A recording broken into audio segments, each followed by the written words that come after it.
আমি মাননীয় গভর্নর সাহেবের এখানে এসেছিলাম, এসে আমার যে রেজিগনেশন সেটা আমি সাবমিট করেছি এবং উনি সেটা অ্যাকসেপ্টও করেছেন এবং যতদিন ধরে নতুনভাবে আবার মিনিস্ট্রি ফর্ম না হয় ততদিন পর্যন্ত আমাকে চিফ মিনিস্টার অফিস চালানোর জন্য দায়িত্বভার দিয়েছেন। তো সেই জন্যই এখানে আসি। Most probably, tentatively on 8, the vote taking ceremony would be held.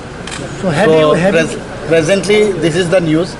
So may change or may not change. But this is our tentative news, which I have gathered just now. And did you claim for the? Pardon? You have the majority. You have claimed. Yeah, we have our majority. So that is the second part. So for the second part, again I will come.